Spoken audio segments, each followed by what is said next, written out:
श्री राम जय जय राम।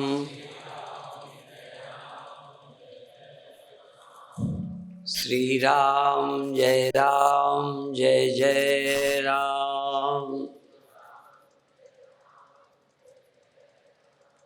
श्री राम जय जय राम। जो मेरे जीवन का निष्कर्ष है वो मैं बोल देता हूँ, दे तो मैं सकता नहीं, लेने का तो आपकी जरूरत हो तो ले सकते हो। कई चीजें जबरदस्ती दी जा सकती हैं, गाली दी जा सकती है, पीटा जा सकता है, पर आपको जरूरत ना हो, आप समझे नहीं तो ये ज्ञान, ये जीवन नहीं दिया जा सकता। ये आपको अच्छा लगे तो लेंगे। गाली तो अच्छी नहीं लगती तो भी आपको मिल जाती है। कई बार सम्मान पसंद है तब भी लोग नहीं देते। पर एक बात, जीवन का अधूरापन आप मिटाना चाहते हैं, जीवन का अधूरापन मिटाना चाहते हैं और अधूरापन मिटाने के लिए जी जान लगाए हैं, पर दिशा गलत है। ये समझना है कौन चीज किससे मिटेगी। जैसे कोई अंधेरे को लाठी मार करके दम से, ताकत से कहे, गाली दे के तुझे मैं अभी देखता हूं, नहीं देख सकते। तुम मर जाओ, तुम्हारी लाठी टूट जाए, तुम थक जाओ, अंधेरे को तुम जोर जबरदस्ती नहीं भगा सकते। उसके भगाने का तरीका है रोशनी। रोशनी हो तो बिना मेहनत के अंधेरा भगेगा, बिना रोशनी के तुम पूरी ताकत लगा दो, नहीं भगा सकते।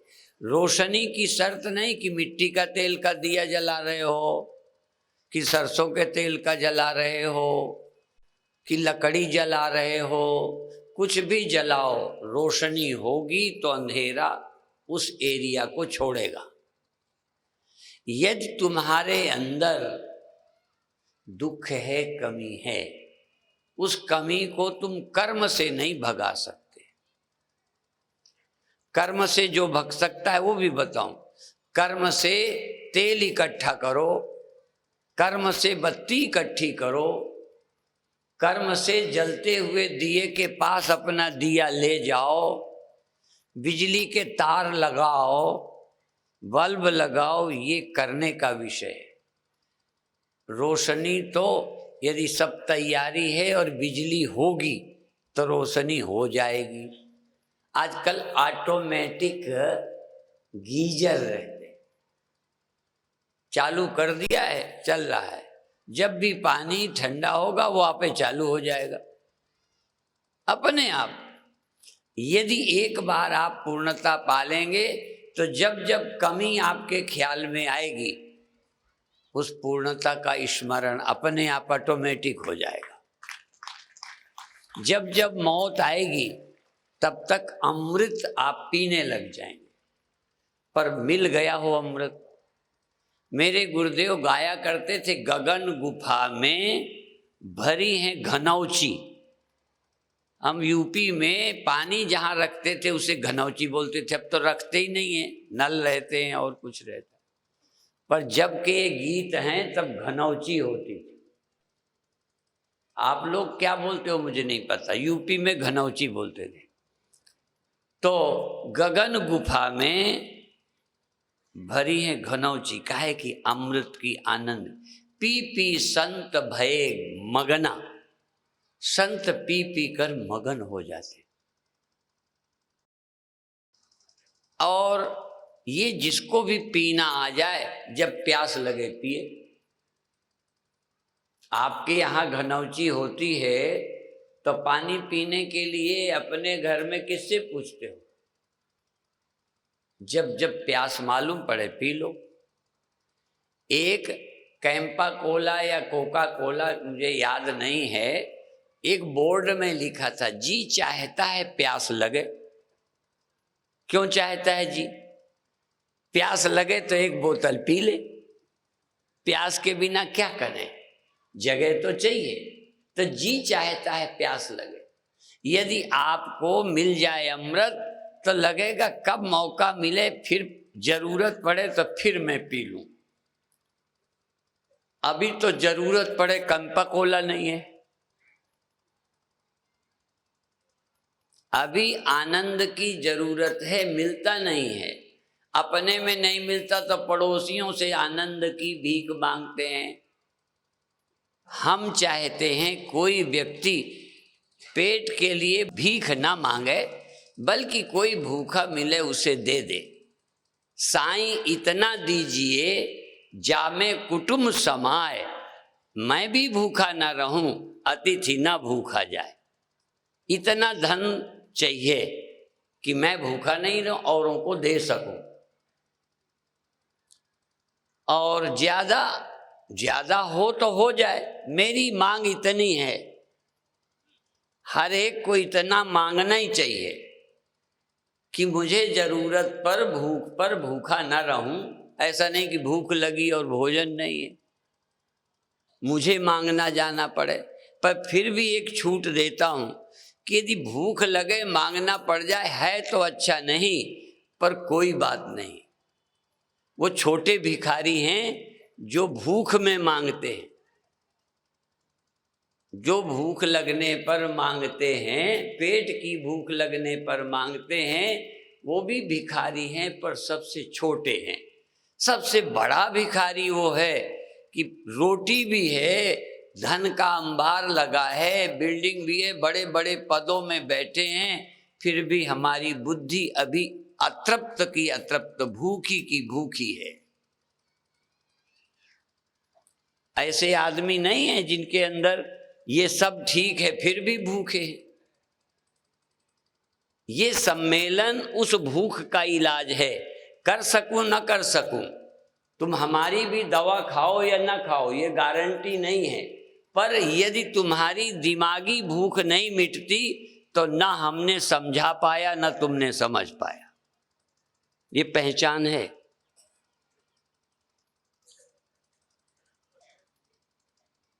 फिर याद दिला दूं, कपड़े की कमी नहीं हो,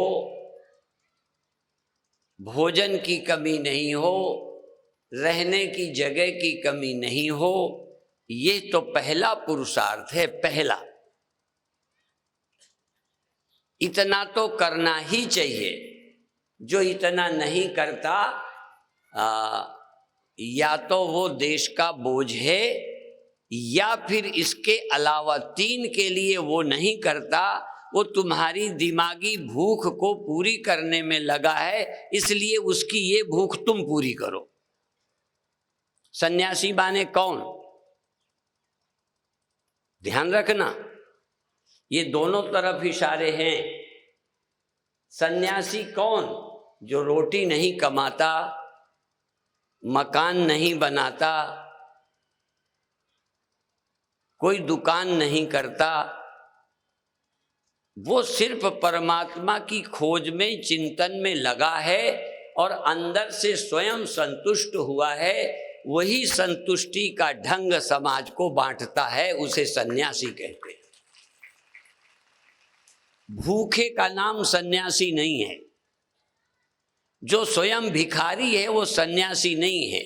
रोटी का भिखारी पर शांति का भिखारी नहीं है, उसे सन्यासी कहते हैं। शांति का धनी हो, पेट का भूखा हो। और कई लोगों के पास पेट की रोटी हमें देता है, देते हो। हमारी भूख शरीर की मिटाने के लिए आपके पास बहुत है, लेकिन दुर्भाग्य ये कि जो तुम्हारी दिमागी भूख को मिटाने की हम रोटी देते हैं, तुम खाते ही नहीं हो। तुम्हारी रोटी हम खा लेते हैं, हमारी रोटी तुम नहीं खाते। हमारी रोटी अन्न की नहीं है, हमारी रोटी विचारों की है, समझ की है, ज्ञान की है। ये जानते हो, ब्रह्मज्ञानी का भोजन ज्ञान, ब्रह्मज्ञानी का भोजन ज्ञान है, वो उसको खा के तृप्त होता है। अंदर अंदर आत्मन्येव च संतुष्टा तस्य कार्यम न विद्यते। जो अंदर से संतुष्ट है, अब राजा नहीं बनना।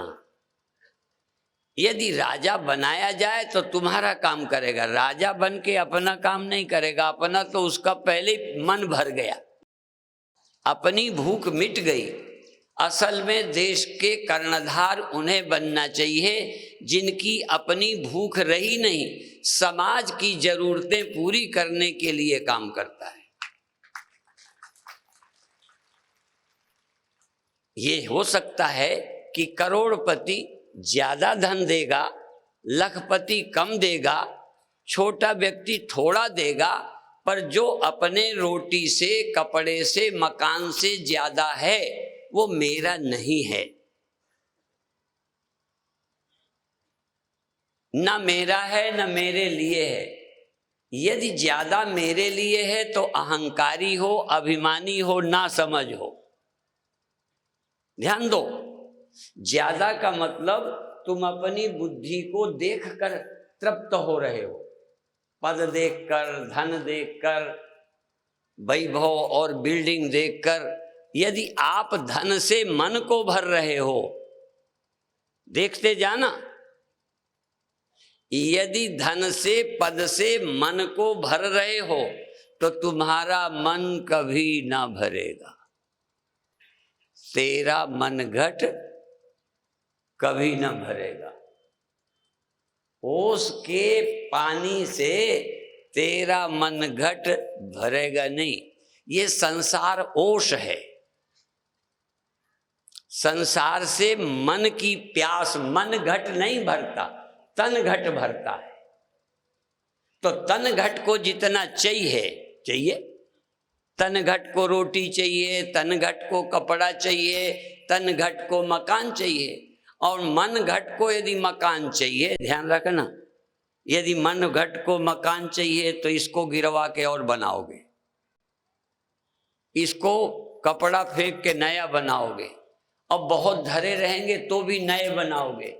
फिर लगभग तुम्हारे कपड़े इतने होंगे जितने बाजार में किसी दुकानदार के पास होते, और फिर भी मन भरेगा नहीं। जयललिता के पास कितना सामान निकला था, जितने भिंड में चप्पल लगेंगे इतना उसके पास थे। ये मन की भूख जब पदों से पूरी की जाएगी, धन से पूरी चाहिए जाएगी, पूरी होगी नहीं। बुझे की काम अगिन तुलसी कहूं, विषय वासना घीते। अब ये सुन करके रोज सोचो कि इस समय आप अपने मन भरने के लिए लगे हो या तन भरने के लिए। तन भरने के लिए काम करते हो तो तुम सन्यासी से भी अच्छे हो, क्योंकि हमें तन भरने के लिए भी तुमसे लेना पड़ता है। तुम बधाई के पात्र हो कि तन भरने के लिए तुम किसी से नहीं मांगते, मेहनत से तन भर लेते हो। और जो साधु मन भी नहीं भर पाया ज्ञान से, और तन भरना भी मोहताज है दूसरे का, पराधीन, उस जैसा निठल्ला इस धरती में कोई आदमी नहीं है। ज्यादा ताली बजाई है, पसंद आ गई बात। जो रोटी पे भी निर्भर है दूसरों पर, और अपना भी काम बनाया नहीं, अपना भी नहीं बनाया, दूसरे को देगा क्या? लेक्चर देना नहीं, जीते जी तुम्हें उदाहरण होना चाहिए कि हम ऐसे व्यक्ति हैं जिसकी भूख अंतर की मिट गई है। भगवान कृष्ण गीता में खुलेआम बोलते हैं कि मुझे दुनिया में कुछ पाना बाकी नहीं है। नानवाप्तमवाप्तव्यम त्रिषु लोकेषु किंचन। भगवान कृष्ण कहते तीनों लोकों में मुझे कुछ भी कमी नहीं है जिसके पाने के लिए मैं काम करूं। इसका मतलब जब अपने पाने के लिए कोई काम ही बाकी नहीं है तो बाकी रह गया दूसरे का काम। लोग कहते हम दूसरे की सेवा करते, तुम क्या करोगे? जिसकी सेवा करोगे उससे तुम कराने का इरादा रखते होगे। ये भूखा आदमी दूसरे का क्या करेगा? अतृप्त व्यक्ति दूसरे के लिए क्या करेगा? बार बार सोचो तुम तृप्त हो। इसका फिर ध्यान रखो, तृप्त होने पर भी मुझे भूख लगेगी शरीर की, तृप्त होने पर ठंडी लगेगी, वो चाहिए। पर अब आप ठंडी से बचने वाले कपड़े तलाश रहे हो या मन के तृप्त करने वाले? झूठ नहीं बोलना। शरीर के रक्षा के लिए घर चाहिए कि प्रदर्शन के लिए चाहिए?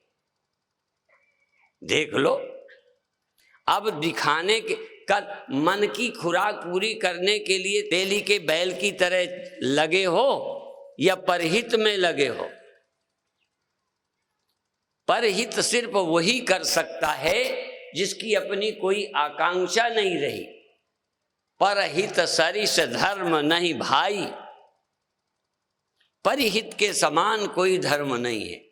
और पर पीड़ा सम नहीं अधमाई, दूसरे की पीड़ा के समान कोई नीचाई नहीं है। अधमाई, अधमाई माने नीचता, अपने सुख के लिए दूसरे का शोषण, अपने सुख के लिए बलात्कार, अपने सुख के लिए दूसरे की हत्या, दूसरे को नीचा गिराने के लिए निंदा। जो दूसरे को नीचा दिखाने में लगा पड़ा है, इससे बड़ा नीच कौन होगा? भगवान कृष्ण गीता दे के अर्जुन को उठा रहे हैं, गिरा नहीं रहे। ऐसे आदमी देखो, भले तुम्हारी शक्ल कृष्ण जैसी ना हो, आयु कृष्ण जितनी ना हो, और कई योग्यताएं कृष्ण जितनी ना हो, पर कृष्ण जितने तुम तृप्त और संतुष्ट हो तो मेरे लिए तुम कृष्ण हो। मेरे कृष्ण। जिन व्यक्तियों के अंदर तृप्ति है, संतुष्टि है, अपने लिए कुछ पाना नहीं, अवसर है सेवा का। पूर्ण व्यक्ति का जो अवसर है, शरीर है, सेवा के लिए। पहले सुमिरन, सत्संग और तृप्ति।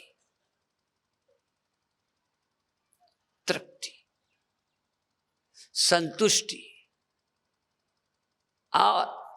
देखो, आप भी देखो क्यों असंतुष्ट हो। और फिर ध्यान देखो, कुछ आवश्यकताएं शरीर रहते तक की हैं। जीने की इच्छा शरीर रहते तक की नहीं है।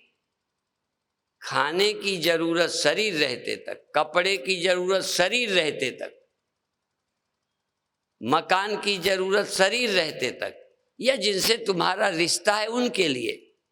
शरीर न रहने के बाद रोटी चाहिए कि कपड़ा चाहिए कि मकान चाहिए। पर जीने की इच्छा इस शरीर के बाद दूसरे शरीर में ले जाती है, दूसरे के बाद तीसरे में ले जाती है, तीसरे के बाद चौथे में ले जाती है। ये जीने की इच्छा जो है, ये तुम्हारे अंदर अनंत है। इसलिए जन्म हुए इच्छा जीने की, जीविका, और वो पूरी हो गई। मैं मरता ही नहीं कभी। अभी टाइम लगेगा। मैं जन्मता नहीं, मैं मरता नहीं। ये तीन बातें समझनी है। मरता है, बनता है शरीर। एक इसके अंदर है जीव, जो देह में आता है, जाता है, जागता है, सोता है। और एक इसके अंदर रहता है ब्रह्म, जो आता नहीं, जाता नहीं, जन्मता नहीं, मरता नहीं। तीन चीजें हैं। देखो, पहले तो ये समझ में आना ही बड़ा कठिन है। मैं व्यास गद्दी से बोल रहा हूं। इसके समझने में, इसके सत्य को अनुभव करने में गुरुदेव की मेहनत, संतों की मेहनत, ग्रंथों की कृपा और लगातार अपना परिश्रम, तब ये समझ में आया है। और तो पहले तो समझना कठिन है। समझ जाना कठिन है। फिर इसको दूसरे की खोपड़ी में धसाना तो आश्चर्य ही की बात है। सुनाते रहते हैं आदमी ज्यों का त्यों। ये सुनाना अलग है, सुनाने वाले कम है, मैं ये नहीं कह रहा। किसी की खोपड़ी में ये सत्य धस जाए और उसको ये दवा फायदा कर जाए, वो मुक्त अनुभव करे, कितना आश्चर्य है। इसीलिए एक कहावत है कि जो पारस होती है वो लोहे को, तुम बोलो, सोना बनाती है। सुना है ना? तो कई लोग कहते हैं वो आधी पारस पाथरी, वो आधी है, चूंकि लोहे को सोना बनाती है, वो पारस बना ही नहीं पाती। संत कहते हैं पूरी पारस हैं, वो संत अर्थात ज्ञानी हैं, तृप्त बनाते हैं, वो दूसरे को भी वैसा ही बनाते हैं। लेकिन एक बात और बता दूं, यदि कपड़े में लपेट कर पारस से लोहे को छुआ दो, प्लास्टिक में लपेट के अनुभव नहीं किया, क्योंकि न मेरे हाथ वो पारस है, लोहा तो बहुत है, पर अजमाने का मौका नहीं मिला। नहीं मैं दोनों तरह से देखता, खुली नंगी करके पारस को लोहा छुआता और लपेट के छुआता, देखता क्या होता है। तो आप लपेट के तो नहीं आते सम्मेलन में कि आप वैसे ही लौट जाते हो। सोना तो क्या, तुम कोई पारस क्या बनोगे, सोना ही नहीं बन पाते। ऐसे लोगों को हम देखना चाहते हैं जो हमारा पूरा फायदा उठा ले। अब पारस लगी है लोहे को छूने को, लोहा बड़ा शर्मीला है, कपड़ा पहन के आता है। हाँ, अब क्या करे लोहा? तुम कपट के कपड़े, छल, दिखावा, नाटकबाजी करते हो, ईमानदार नहीं हो। इसलिए इस रास्ते पर चलने के लिए सत्य, अस्तेय, ब्रह्मचर्य, अपरिग्रह, सत्य, सचमुच चाहते हो शांति तो मरे कहे जा रहे हो। रोटी तुम ढूंढ रहे हो, इसलिए रोटी के गरीब के लिए दान दक्षिणा है। रोटी की कमी के लिए, ठंडी में मरने वालों के लिए वस्त्र दान है, भूखे वालों को अन्न दान है। समझ में आया? अन्न दान। इसी तरह से बीमार के लिए औषधि दान और नासमझों के लिए रुपया दान, अन्नदान। नासमझी के दुख को अन्नदान से दूर कर लोगे, अन्न क्षेत्र चला के, कपड़ा बांट के, जानवर तक के लिए दया की जाती है। आज हम देखा कई जगह से निकलते हैं, कई बकरियों के ऊपर कपड़े डाले हैं, गाय के ऊपर कपड़े डाले हैं, उनको ब्रह्म ज्ञान दे रहे हैं कि कपड़े डाल रहे हैं। जो जिसका अधिकारी है उसको वो देना। जानवर तुम्हारे ब्रह्म ज्ञान का अधिकारी है क्या? ठंडी में बचाओ, ठंडी से अच्छी जगह बांध दो जहां ठंडी बहुत ना लगे, अच्छा चारा दे दो, पेट भर खाए। जानवर की सबसे बड़ी सेवा है समय पर पानी, अच्छा भोजन, बैठने रहने की जगह, और कभी कभी खुजाई कर दो, प्यार कर दो। हाँ, उससे प्यार से बोल दो, हाथ फेर दो। हमने ऐसी गायें देखी कि अपने मालिक के सामने यदि कोई दूसरा हाथ लगा दे तो गायें लड़ने पहुंच जाती हैं मालिक से, मालिक के भी दुश्मन से। तो देखो, उनको यही चाहिए। आपके लोगों को भी प्यार चाहिए, भोजन चाहिए, ऐसा नहीं कि नहीं चाहिए। पर कहोगे महाराज ये तो हम खुद कमा लेते हैं, हमको रोटी देने आए हो। ठीक है, आप प्यार से पूछ लिया है, इसके लिए धन्यवाद। यदि प्यार से पूछ ले, चूंकि आश्रम में भी आप रोटी खाने नहीं जाते, पर फिर भी आश्रम में रोटी ना मिले, कोई ना पूछे तो अपमान जरूर लगेगा। जबकि आपका ही दिया आश्रमों में बनता है, जनता के ही पैसे से वहां भोजन बनता है। इसलिए ये नहीं कि हम ही ने, जैसे आज समाजी भजन गाते हैं ना, खिलाता है जो सब जग को, उसे कैसे खिलाऊं मैं। तो कहीं यही श्लोक, यही वाक्य हम बोल दें, जो देता है सब आश्रमों को, उसको रोटी कैसे परोसें हम। ये तो कोई बात न हुई। तुम रोटी के भूखे नहीं हो, आश्रम में आए हो, तो तुमको लगता है कि हमसे कोई पूछे। आप पिता की कमाई में बैठे हो, पिता की जमीन जोत बो रहे हो, और कहो सब तो पिता ही का है, पिता को पानी को भी क्यों पूछें। देखो, पूछो। इसी तरह से संत के लिए भी कभी कभी कहते हैं, संत को कोई कमी थोड़ी है।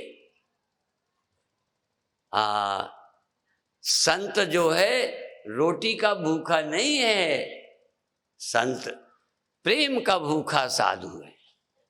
अभी प्राय वहां भी प्रेम का भी भूखा अर्थ थोड़ा दूसरा है।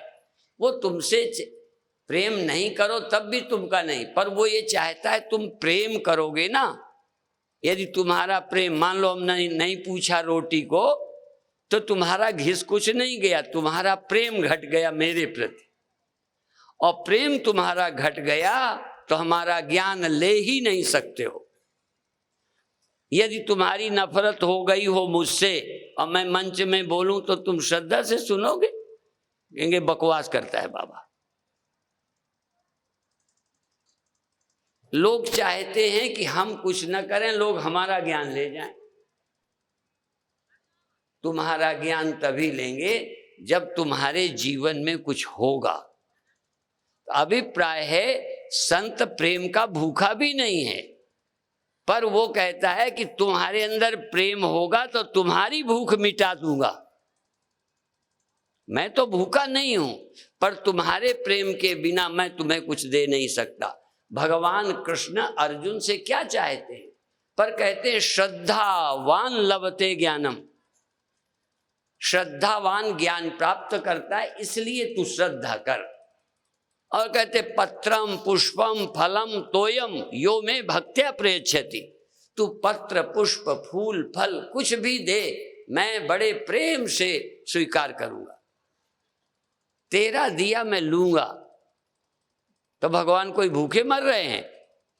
अभी पानी भी भगवान को नहीं मिलता। पत्रम पुष्पम फलम तोयम, पानी भी दे दो तो भगवान कहते मैं बहुत खुश होता हूं, क्योंकि दे रहे हो ना। अब बिना प्रेम के दिया नहीं जाता।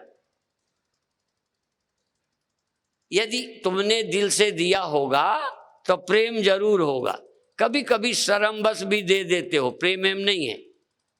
कभी भिखारी को, और तो और तुम कभी कभी हाथ भी दिखावा में जोड़ देते हो, उठ के खड़े भी दिखावा में हो जाते हो। बहुत दिल से यदि दिया है, उससे तुम्हारा कल्याण होगा। चाहे नमस्कार दिया है, चाहे पानी दिया है, चाहे रुपया दिया है, कुछ भी दिया है, यदि प्रेम से दिया है तो वही तुम्हारे कल्याण का मार्ग बन जाएगा। श्रद्धा, श्रद्धावान लभते ज्ञानम। आप देखिए, श्रद्धा से दे रहे हो, प्रेम से दे रहे हो कि एहसान कर रहे हो, ये भी ध्यान देना। गरीब पर देकर कभी तुम्हें प्रेम मालूम पड़ा? श्रद्धा मालूम पड़ी? लगता है जैसे एहसान कर रहे हैं। तो यदि संतों पर भी तुम एहसान कर रहे हो तो तुम तर नहीं सकते मेरी ओर से, सच्ची बात है। एहसान तुम उन पर करोगे, भगवान पर कोई एहसान करेगा? भगवान यद्यपि कहते हैं तुम मेरा काम करो, स्वकर्मणा तमभ्यर्च, परमात्मा की पूजा करो अपने कर्म से, और तुम मेरा भजन करो। भगवान अहंकारी हैं क्या? यदि कोई डॉक्टर कहता है मेरी दवा प्रेम से खाओ, नियम से खाओ, तो तुम्हारा भला नहीं है उसमें। भगवान जब कहते हैं तुम मेरा भजन करो, तो क्या वो हमारी तरह स्वार्थी है कि मेरे पैर छुओ, मेरी आरती उतारो? और जो तुमसे आरती उतराता है सब स्वार्थी होते हैं क्या? जिनकी तुम पूजा करते हो वो इसके भूखे हैं क्या? जरा ध्यान देना। जब भगवान कहते हैं मेरा भजन करो, तो इसलिए कि उसके भजन के बिना, उसकी याद के बिना तुम्हारा बेड़ा पार हो ही नहीं सकता। उनका कोई स्वार्थ नहीं। यदि घड़ा मिट्टी की याद नहीं करे तो मरे। यदि नाम और रूप में है यही मैं हूं तो मरा। और यदि वो याद करे भाई मैं किससे बना हूं, किसमें रह रहा हूं, कौन सत्य है, उसकी याद करते ही घड़ा तो है ही नहीं, मरे क्या? दो चीजें नहीं है वहां, दो अस्तित्व तो नहीं है। घड़ा और मिट्टी दो अस्तित्व तो नहीं है। एक है, एक है में दिखता है में बना है, मालूम पड़ता है, नाम भी है रूप भी है, पर है क्या? मिट्टी हटाओ और दिखाओ, है क्या वो? इसी तरह जिसको तुम मैं कह रहे हो, मैं, ये है क्या परमात्मा के अलावा? इसलिए उसके सुमिरन से ही मैं का बंधन कट जाता है। भगवान का सुमिरन इसलिए नहीं कि भगवान तुम्हारे सुमिरन के भूखे हैं, वो जानते हैं तुम्हारा भला नहीं हो सकता, तुम दुख से नहीं छूट सकते। दूसरे वो कहते हैं निस्वार्थ सेवा करो। क्यों कहते हैं? हम लोग तो तुम्हें निस्वार्थ इसलिए भी सेवा कहते हैं कि उसके बिना हमारी दुकान नहीं जमे। गहराई से सोचना। पर सचमुच कोई संत यदि तुमसे सेवा की प्रेरणा देता है सचमुच, तो उसे चाहिए थोड़ा, वो तुम्हारे अंदर यदि ऐसा करने की प्रवृत्ति नहीं होगी तो तुम आगे ऊंचे कैसे जाओगे? मैं मेरे से कैसे पार होगे? सारा जीवन मैं और मेरे में लगे पड़े हो, ये निर्मम और निरहंकार कैसे होगे? इसलिए पहले ममता, मेरा कुछ न रह जाए तो मुक्ति का पहला चरण, पहला कदम मेरा कुछ नहीं है। सोच के देखो जरा। और तो और देह सहित कुछ भी मेरा नहीं है। आप अपनी बुद्धि में सोच के देखो मेरा कुछ नहीं, फिर लुट क्या जाओगे, मर क्या जाओगे? तो पहले मेरा मिट जाए तो फिर धीरे धीरे अंदर की मैं मिट जाती।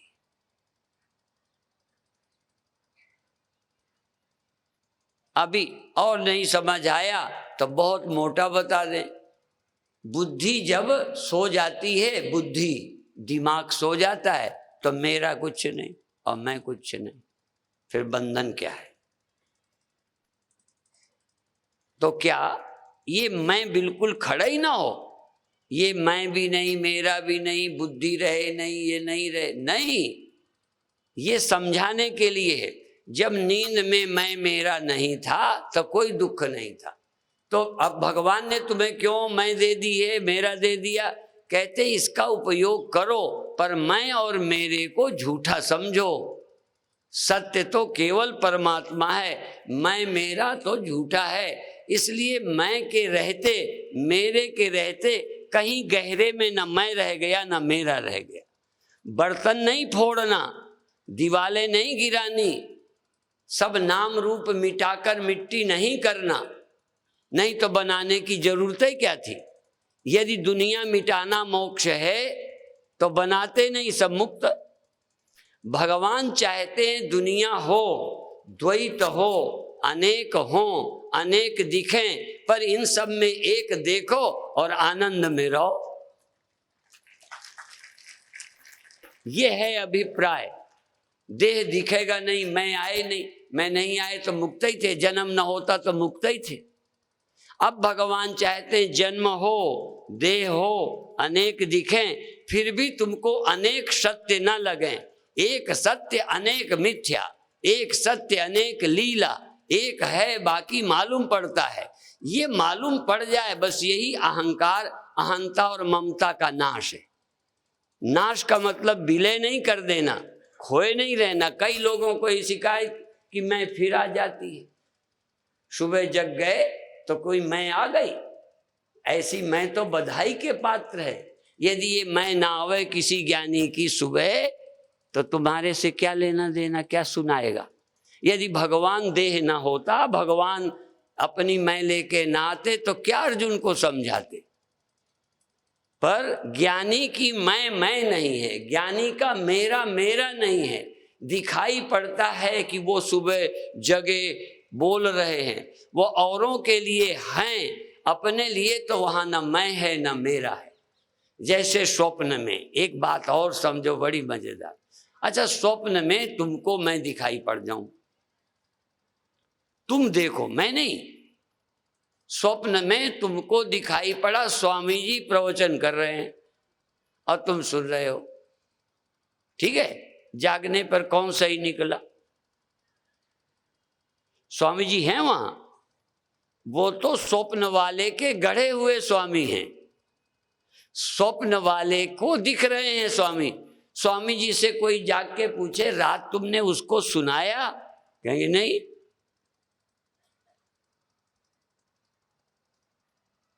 ये जो दूसरों की मैं, गुरु की भी मैं तुम्हारे ही लिए है। गुरु के अपने पास मैं थी ही नहीं, तुम्हारी जरूरत से वहां मैं खड़ी हो गई। भगवान अपने लिए नहीं आए, तुम्हारे लिए भगवान आ गए। तुम्हारी समझ में भगवान आए। भगवान कहेंगे मैं तो कभी आता ही जाता नहीं। इसीलिए अभी भी बहुत लोग कहते हैं भगवान का जन्म नहीं होता, भगवान अवतार नहीं ले सकते, भगवान तो सदा, वो सचमुच नहीं लेते, पर तुम्हें अवतार लिए दिखते हैं। क्यों? क्योंकि तुम्हारे भले के लिए तुम्हारा स्वप्न है वो। तुम अपने ही बंधन से छूटने के लिए तुम्हारे ही पुण्य तुम्हें भगवान बन करके आ जाते। तुम्हारे पाप उदय हो ना, तो रास्ते में कोई बदमाश मिल जाएगा। कब? स्वप्न में। और खूब धुनाई की और ले गया। ठीक, जब नींद खुली तो कोई है, कहें ये क्यों दिखता है? कहें तुम्हारे पाप से लुटेरा मिला। स्वप्न वाला तो मान लोगे, जागृत वाले पर अभी मत विचार करो। जागृत वाला मान लिया सच्चा है, पर स्वप्न वाला किसका बनाया था?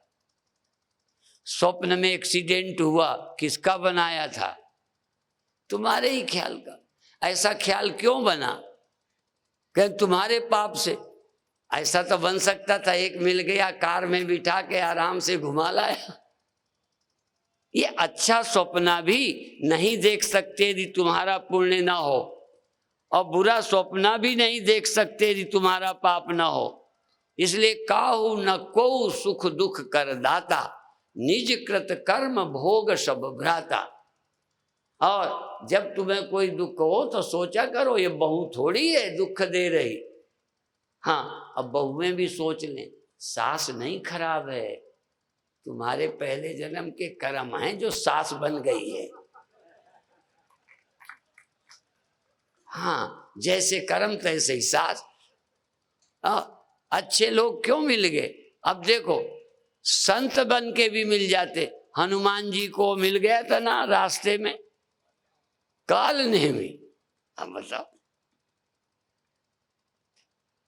सब कोई जो हमें मिल रहा है, जो दिख रहा है, जो दिख गया, मिल गया, जिनसे सुख या दुख पहुंच गया, वो हमारी ही सोच का, कर्म का हिस्सा है। और इसीलिए जब संत मिलते हैं तो दो, तुम्हारे जन्मों जन्मों के पुण्य और भगवान की कृपा हो तो संत मिल जाते। ये क्या करते हैं फिर? ये कहते हैं जब जन्मों जन्मों के पुण्य होते हैं तब मुक्ति देने के लिए, कर्म बंधन से छुटकारा देने के लिए, आत्मबोध देने के लिए भगवान संत भेज देते हैं। और तुम्हारे पुण्यों से तुम्हें संत मिलते हैं, जिससे तुम इस माया जाल से पार हो जाओ। व्यर्थ कुछ नहीं होता, व्यर्थ नहीं है। एक चींटी भी, वो क्या भजन गाते हैं कि कोई कारण होगा। एक झोली में फूल भरे हैं, एक झोली में कांटे रे, कोई कारण होगा। अब पता नहीं क्या कारण होगा, वो जल्दी दिखाई नहीं ना पड़ता। लगता है ये कांटे, ये क्यों हैं भाई कांटे, क्यों हैं फूल? और फिर कहते सर्प भी डस ले और चींटी भी काट ले तो प्राण चले जाएं चींटी के काटने से, और सर्प भी डस ले तो भी मिल जावे जीवन दान। क्या मतलब हुआ? और मंदिर मस्जिद में जाओ तब भी ना मिले भगवान, सारी दुनिया में घूमो भगवान न मिले, योगाभ्यास किया फलाना, और कभी पत्थर में मिट्टी में मिल जाते भगवान। कोई कारण होगा। कई आदमी बैठे भजन में ध्यान लग गया, आनंद मिल गया, कई लेक्चर सुने जीवन बदल गया, कई घिस रहे हैं सालों से धोबी घाट के पत्थर, कपड़े धुल के चले गए, आप वहीं के वहीं पड़े हैं।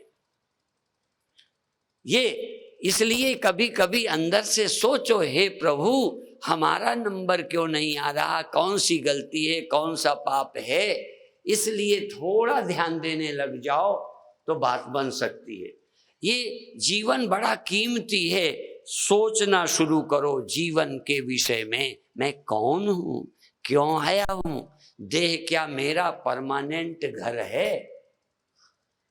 अब तो यहीं के परमानेंट नहीं, तुम्हारा देखो, पहले तुम्हारे बाबा परबाबा और तुम भिंड में ही रहे, जहां के हो। मेरा भिंड का मतलब चूंकि अभी भिंड में हूं, तुम्हारे बाप कहाँ थे और बाबा कहाँ थे? भिंड में। अब समय बदल गया, तुम भिंड में हो, बेटा बम्बई, और तुम भिंड में हो, तुम्हारा नाती अब बम्बई भी नहीं, अमेरिका। कहाँ चला गया तुम्हारा अब अमेरिका? अब तुम्हारे पास नहीं रहता। क्या हुआ? तुम्हारा कोई परमानेंट भिंड नहीं है, परमानेंट ये देह भी नहीं है। इस देह के रहते ये तुम्हारा बेटा है, छोड़कर गया छाती कूटो। तुम देह छोड़ दोगे तब क्या होगा? तब तुम्हारा बेटा कौन?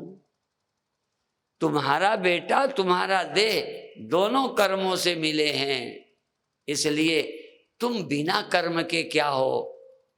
जब कर्म नहीं तब तुम क्या हो? कर्म से ये बने, कर्म से कुछ बनोगे, तुम कौन हो ये खोजो, फिर सब कुछ बन जाओ।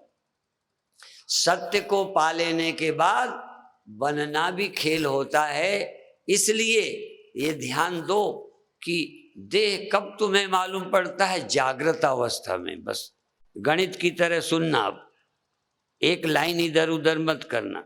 बिना जागे ये देह तुम्हें नहीं मिलता, और जागना प्रकृति के नियम से है, तुम्हारी मर्जी पे नहीं है।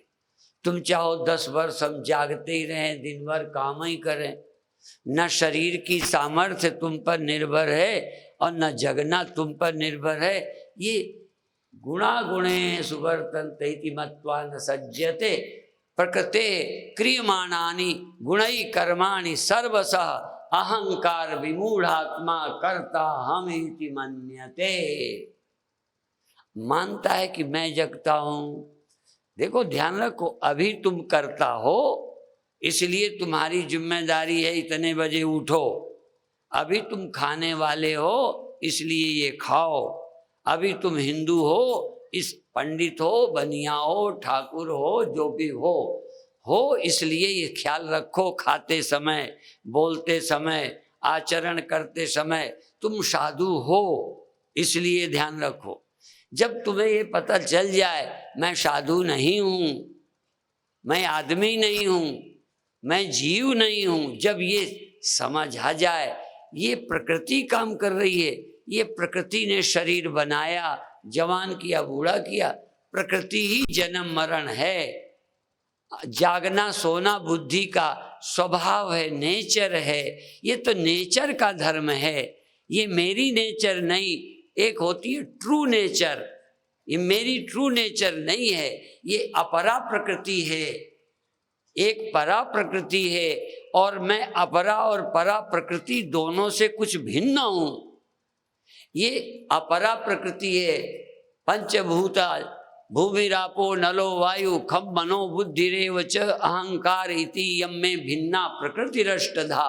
ये 8 अष्टधा प्रकृति, 5 भूत, मन, बुद्धि, अहंकार, ये 8 चीजें प्रकृति की हैं, बुद्धि प्रकृति की है। तो प्रकृति की चीज जैसी प्रकृति, प्रकृति का क्या नियम है? पानी से बर्फ बनी, पानी का एक नेचर है कि ठंडी में जम जाता है, पानी की नेचर है कि गर्मी में पिघल जाता है। लोहा गर्म करो तो गर्म होके लाल होता है और गर्म करो तो पिघल जाता है। जितनी मशीनें ढाली जाती हैं, लोहा गर्म करके पानी की तरह पिघल जाता है।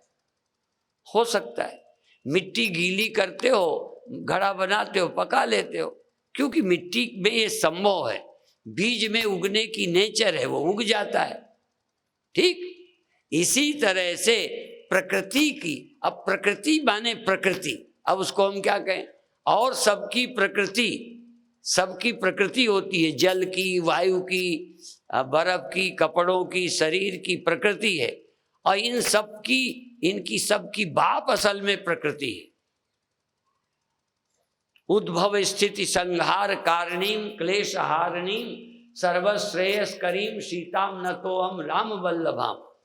अभी दयानंद जी को चोट लगी है, तो अब देखो डॉक्टर क्या करेंगे? बहुत डॉक्टरों की महानता है, डॉक्टरों की दया है, उनके उपकार को नकारना नहीं है। वो हमारी हड्डी को जहाँ टूटी वैसे ही करेगा, वहाँ लगा देगा।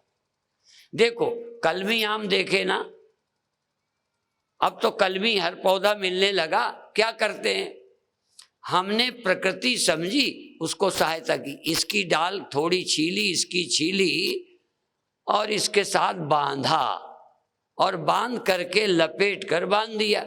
अब क्या है? जड़ें रस फेंकेगी, तो जहां बंद जगह है यहां से रस कहाँ ले जाएंगी? इसमें भेजने की कोशिश करेंगी। कुछ दिन में पेड़ का रस उस ऊपर वाली कलम में जाने लगेगा, और कुछ दिनों के बाद वो पकड़ लेगी। वो फिर वो कलम जो लगाई थी वो काट देंगे, एक का ऊपर का काट देंगे, एक का नीचे का काट देंगे, और एक नया पेड़ तैयार कर देंगे। तो हम क्या करते हैं? हम उस प्रकृति के नियम को समझ लिया कि प्रकृति रस फेंकती है। हमारा शरीर रस रक्त फेंकता है, ये फेंकता है। हड्डी को जो इधर उधर हो गई एक्सीडेंट से, उसको जोड़ देंगे। अब नहीं जोड़ें तो क्या होगा? इसलिए जोड़ने वाले का एहसान है, पर प्रकृति का जरा भी एहसान नहीं है। बोल दो ना। यदि प्रकृति अपना काम न करे तो डॉक्टर के बाप के बाप के बाप कुछ नहीं कर सकते। जान के मैं बोल रहा हूं। ऐसे ही तुमने शादी की, शरीर की ऊर्जा बहने का नियम है, वहां रहने का नियम है, बच्चा बनने की एक प्रक्रिया है। तुमने क्या किया है? समझ नहीं पाते हो। जैसे डॉक्टर करता नहीं है, प्रकृति है, पर उसकी धन्यवाद है कि इतनी मेहनत करके स्टडी नियम का किया है। ऐसे ही वैज्ञानिक प्रकृति का अध्ययन करके तमाम बातें समाज में लाके फायदा पहुंचाया। ऐसे ही आप भी भगवान की दुनिया को समझ के कि ऐसे होते हैं, ऐसे होते हैं। यहाँ तक बच्चे 9 महीने में होते हैं, 9 महीने ख्याल रखना पड़ता है, नहीं कुछ गड़बड़ सड़बड़ खाओ तो गिर जाएगा। तुम्हारी महानता इतनी है कि उस प्रकृति के ला को समझकर उसकी सहायता करो बस। ठीक है? इसी तरह से ये शरीर जन्मा, अब जवान हो रहा है। तुम चाहते हो इसलिए जवान होता है। बोलो, चाहना बंद करो तो वहीं टिक जाएगा। अच्छा, जवान हो गया, अब आगे तो नहीं चाहते, चलो बच्चे से जवान तो होना भी चाहा, जवानी तो लाना चाहा भी, आ गई। चाहने से आई नहीं, पर वो कुतिया थी ना, कुतिया रथ के आगे चल रही थी, रथ के, तो वो एक बार कुतिया चली, बैलगाड़ी चल पड़ी, और कुतिया रुकी तो बैलगाड़ी रुक गई। कुतिया को भ्रम हो गया कि मैं ही रथ खींच रही हूं, तो एक जगह खड़ी हो गई। वो बैल पता नहीं क्या था, तो चला ही गया, तो पहिया के नीचे आ गई कुतिया, चला ली गाड़ी। ऐसे ही प्रकृति का पहिया चल रहा है, सब उसमें कुतिया की तरह भौं भां करके सब चल बसते है। तुम समझते हो हम करता हैं, हम दुनिया चलाते हैं। एक महामूर्ख की कथा और है कि गाड़ी में चढ़ा था, सुन लिया था कि पैसे लगते हैं उस सामान के, उसने सामान अपने सिर पे रख लिया, गाड़ी पर बैठ गया, बड़ी ट्रंक रख के। टीटीआई आया, कहते भाई ये क्या है? वो है, कहन इसके पैसे लगेंगे, कितनी है? कहन क्यों पैसे लगेंगे, मैं सिर पे रखे हूं। कहन तू तो सिर पे रखे है, मुझे पता है, तेरी गर्दन पर बोझ भी है, मैं बेवकूफ नहीं हूं, पर तेरा बोझ किस पर है ये बता दे, तू किस में बैठा है? ठीक है तू बाप है, पर तेरे अंदर खून बनाने वाला तेरे बाप का बाप कौन है? जवानी लाने वाला कौन है? भीतर गर्भ के अंदर पालने वाला कौन है? उस सृष्टि के रचयिता को देखा तुमने? और वो रचयिता ब्रह्मा भी नहीं है। एक बार ब्रह्मा को अभिमान हो गया, मैं रचता हूं, तुमको जरा जल्दी होता है, उसको कभी कभी होता है। ब्रह्मा को अभिमान हो गया कि मैं रचयिता हूं, भगवान ने तमाशा दिखा दिया, लंबी कथा नहीं करूंगा। क्यों? उसको लगा मैं रचता हूं।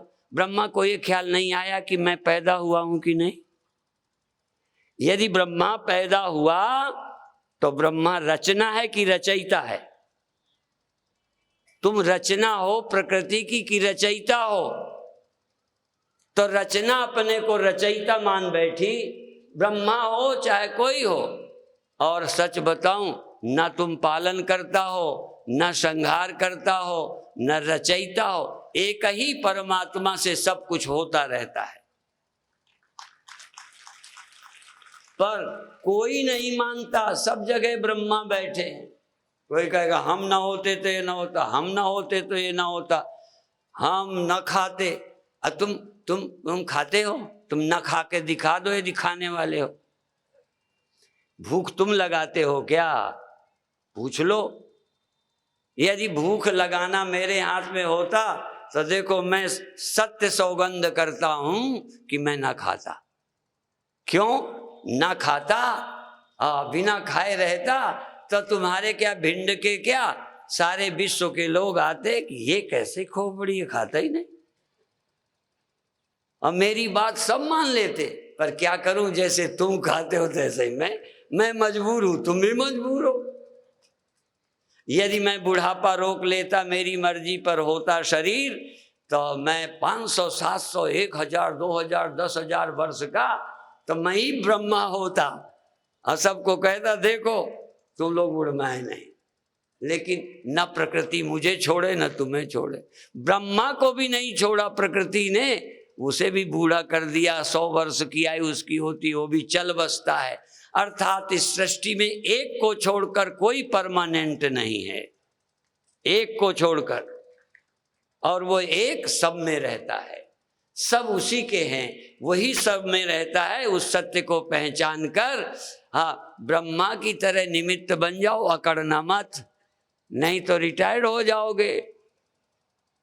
एक बार चौधरी चरण सिंह जब सत्ता में आए थे, क्या थे, मुख्यमंत्री थे क्या थे, तो लेखपालों ने कुछ कहा ये हो वो हो, जरा वो किया काम। उन्होंने कहा कोई बात नहीं, छोड़ दो। तो धरना दिया, आंदोलन किया, स्ट्राइक की, सबको छुट्टी दे दी। नए लेखपाल, पटवारी की जगह लेखपाल उन्होंने ही शुरू किया था। समझ में आया? तो हमारे भगवान भी चरण सिंह से कम थोड़ा है। यदि तुमने जरा भी गड़बड़ की तो सब काम करके दूसरे को सौंप दे कि वहां क्या कमी है। तुम्हारे यहाँ कितने मारे मारे फिर रहे हैं, वहां ब्रह्म नाना अरे उपजई जासु वंश ते नाना शंभु बिरंच विष्णु भगवाना।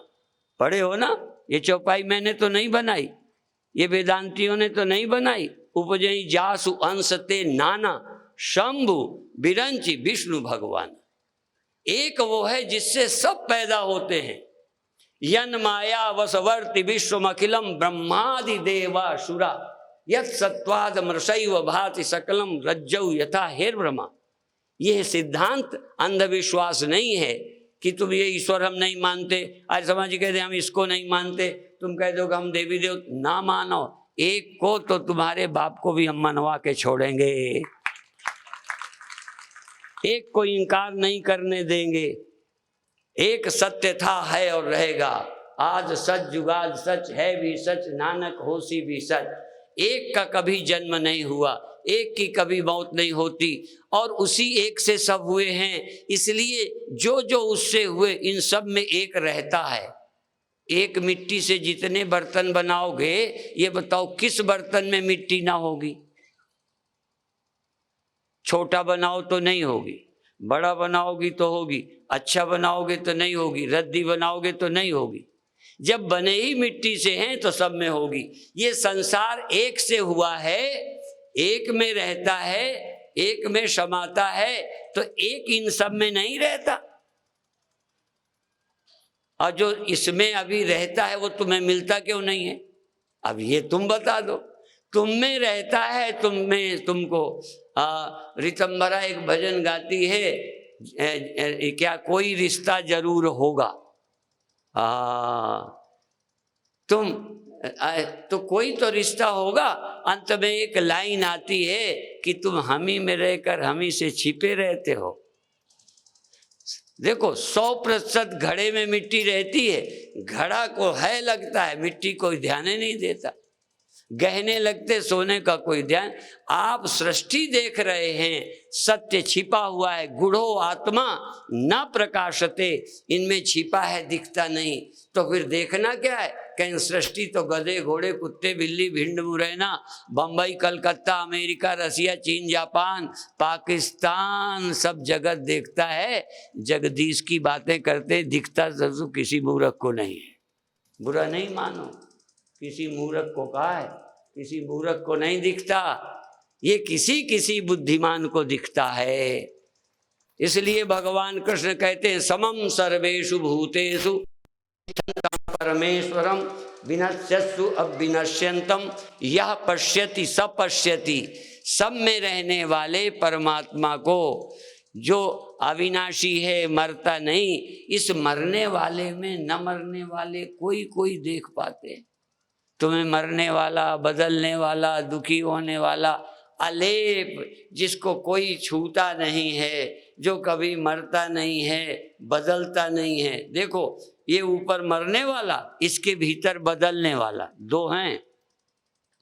ये मरने वाला है ना, और इसके भीतर बदलता रहता है, कभी जगता है, कभी सो जाता है, कभी देह में, कभी कहीं, कभी दुखी, कभी सुखी, कभी यहाँ कभी वहाँ, बदलता रहता है भीतर वाला। इसके भी एक भीतर छिपा है गूढ़ो आत्मा। वो गूढ़ो आत्मा न प्रकाशते कश्चित धीरा प्रत्यगात्मानमैक्षत आवृत्य चक्षु अमृतत्वमिच्छन्। कोई धीर पुरुष इंद्रियों को रोककर, मन को ठहराकर, विचारों को शांत कर, शास्त्र के अनुसार देखकर, शास्त्र की दृष्टि से उसको देख लेता है, तो जो नाशी में अविनाशी देखता है उसे देखना आता है। जो संसार में प्रभु को पहचानता है उसकी अकल ठीक है। कई प्रभु में जगत देख रहे, प्रभु को नहीं, कई प्रभु को देखते हैं जगत में। इसलिए कई साध्वियों ने कहा आंख न मूंदूं कान न रूंदूं तने कष्ट न धारूं। अब ये सिद्धावस्था है। साधक को आंख बंद करना है। उपनिषद कहता है कश्चित धीरा आत्मानमैक्षत आवृत्य चक्षु अमृतत्वमिच्छन्। और एक कहता है आंख नहीं मूंदता, कष्ट नहीं जरा भी देता, कान नहीं रूंदता, हंस हंस परमात्मा को देखता हूं। ऐसे ही देखो, बच्चे को जरा ध्यान दो, बच्चे को देखो, ये सब तुमको दिखाऊंगा। वैसे तुम ये मेरी पोल पट्टी जानते हो, कई बार दिखा चुका। ये देखो गांठ है कि नहीं, कितनी है? हाँ, तो वो कहते दो वस्तु के बीच में भगवान रहता है। मैं बुराई नहीं करता, समझाने के लिए ये तर्क ठीक है, पर जो कहता है बीच में रहता है वस्तु में नहीं, वो गधे ही हैं। बुरा नहीं माने, भगवान दो के बीच में नहीं, सब में। और सब में पूर्ण रहता है। ऐसा नहीं कि आधी खली आधा तेल। समझाने के लिए तिली और सरसों का उदाहरण भी ठीक है, क्योंकि तेल निकाल लो तेल की तरह रहता है, पर प्रश्न है तेल की तरह रहता है तो तेल निकालने पर खली तो बचती है। यदि गांठों से मैं कपड़ा निकाल लूं तो गांठ बचती है क्या? बोलो, क्योंकि है नहीं। यदि ब्रह्म जगत, यद्यपि तुम निकाल नहीं पाते, थोड़ा बहुत अनुभव है तो वो भी गलत है, वो भी बता दूं। चूंकि देह से जीव निकाला जाता है और जीव देह से निकलता है, देह लाश रह जाती है। जागृत में भी जीव सो जाता है तो देह पड़ा रहता है। चूंकि थोड़ा बहुत अनुभव है निकलने का, और परमात्मा का न डलने का अनुभव है न निकलने का, इसलिए तुम्हें खाक पता नहीं है परमात्मा का। परमात्मा जीव की तरह नहीं है जो डाला जाए निकाला जाए। जीव है तेल की तरह, देह में आ जाता है जैसे निकल जाता है। और जो ब्रह्म है ना, ब्रह्म वो व्यापक है। जैसे जो कपड़े में सूत कोई कोई जाने रे, और इसी तरह जैसे घट में मिट्टी, जैसे लहर में पानी। एक बार पंजाब के और हरियाणा के लोग कई बार सीधे साधे जाते हैं ना, तो हरियाणा के जाटों को भड़का दिया। पंजाब वाले नहर के पानी का सार सार क्रीम की तरह वही निकाल लेते हैं, छाछ की तरह हरियाणा पानी आने देते हैं। अब बताओ कैसे, जैसे दूध से कोई क्रीम निकाल ले, तब जाटों को जम गया कि हाँ निकाल लेते होंगे। ऐसे ही तुम जाट बुद्धि के हो, कोई कहता है ब्रह्म निकल आता है तो फिर जीरो बचता है, जीरो निकाल लिया तो निकाल के दिखाओ ना, कैसे तुम मिट्टी से घड़ा निकालोगे, कैसे बचेगा घड़ा, बताओ। वह है ही क्या? इसलिए जगत में 100% परमात्मा है, फिर भी 100% वही होने पर जिसको जगत दिखता है उसको ब्रह्म नहीं दिखता, और जिसको ब्रह्म दिखता है उसको जगत सही नहीं दिखता। इसलिए एक ही दिखाई पड़ता है। इस देखने के लिए आप प्रयत्न करो, धीरे धीरे धीरे धीरे। अब माताओं को जाना है, कोई बात। अच्छा, एक गंभीर चर्चा और कर लें, जाने दो जो जाते हैं ना, अपन इनके पीछे अपनी बात क्यों खराब करें, ठीक है। अच्छा देखो, देह में जीव रहता है, देह को जीव छोड़ता है, देह को जीव छोड़ता है, अभी भी छोड़ता है, आंखों को छोड़ देता है, आंखों में आ जाता है। तो जीव जो है देह को छोड़ सकता है, पर ये सारे जीव जिससे उपजते हैं वो ब्रह्म व्यापक। सोए हो पूरे, अरे परमात्मा छोड़ो, परमात्मा भी छोड़ो, जीव सो जाता है तो सारे शरीर में रक्त संचार होता रहता है कि नहीं? वो कौन करता है? प्राण। और प्राण का प्राण कौन है? यदि वो निकल गया होता तो प्राण निकल जाता तो मौत होती। इसलिए प्राण भी देह को छोड़ता है, जीव भी देह में रहते सोता जगता है, ब्रह्म छोड़ता नहीं। न वो मुर्दे को छोड़े, न जीते को छोड़े, न सोते को छोड़े, न बच्चे को छोड़े, न सांप बिच्छू को छोड़े, वो किसी को छोड़ता ही नहीं। पर ब्रह्म, यदि तुम समझ जाओगे मैं ब्रह्म हूं, तो निकलना है, जन्म लेना है, ये भ्रम टूट जाएगा। अभी चूंकि हम सब जीव कोटि में हैं, हम 99% तो लोग देह को मैं मानते हैं। कुछ सत्संगी किसी मत से जुड़े हो, मुसलमान हो, हिंदू हो, ईसाई हो, आर्य समाजी, सनातनी, वैष्णव, सब जीव मानते हैं। तो जीव मानने के कारण देह छोड़ते हैं, नया देह धारण करते हैं, देह छोड़कर कब्र में रहते हैं, फिर जगाए जाते हैं, तुम सोते हो। ये जीव कोटि है। सारे जीव कोटि के लोग देह के फल स्वरूप भोगते हैं। जब जीव नहीं रहता, या सो जाए, या जीव ब्रह्मलीन हो जाए, या जीव है ही कुछ नहीं चैतन्य, तो दिखते हुए भी, जैसे मैं बताता हूं, एक बात बताकर समाप्त करूंगा। मेरे आंख है, देखो, मेरा मुख इधर को कर दिया जाए, इधर को, दोनों तरह का बताऊंगा। अभी मैंने यहां शीशा लगा लिया, ऐसे पीछे का मैं देख सकता हूं। शीशा यहां लगाऊं तो पीछे के मंच में जो पर्दा है मैं देख सकता हूं, और मंच की तरफ मुंह कर दूं और उधर शीशा लगाऊं तो तुमको मैं सभा को देख सकता हूं। तो ये पीछे जो गई वो नजर गई क्या? पीछे कौन गया? शीशा लगाया, पीछे दिखा, बिना नजर के दिख नहीं सकता, और नजर गई नहीं। ये थोड़ा समझना है। मेरी आंख तो इधर ही को है, लेकिन शीशे की एक नेचर है कि वो जैसे, हाँ, जैसे प्रतिध्वनि होती है ऐसे प्रतिक्रिया, प्रतिछाया होती है, रिफ्लेक्शन होता है। तो मेरे नेत्र की ज्योति टकराकर इधर को देख लेती है, पीछे दिख रहा है, अब मैं कहीं नहीं गया। ऐसे ही चैतन्य ब्रह्म कहीं जाता आता नहीं, चित्तवृत्ति के जगने से जगत देखता है, चित्तवृत्ति के अंतर्मुख होने से स्वप्न देखता है, स्मृति करता है, और चित्तवृत्ति लय हो जाती है तो जगत बिल्कुल नहीं देखता। अर्थात जगत का दिखना न दिखना परमात्मा पर अकेले निर्भर नहीं है, वृत्ति पर निर्भर है। इसीलिए परमात्मा न जगत को देखे न देखना बंद करे, फिर भी जगत दिखता है और जगत दिखना बंद होता है। क्यों? यही बात समझनी है। दिखना, मेरे आत्मा के गैर हाजिर होने से जगत दिखना बंद नहीं होता, आत्मा हाजिर रहने पर भी जगत नहीं दिखता। दिखने का कारण मन, बुद्धि, चित्त, अहंकार है।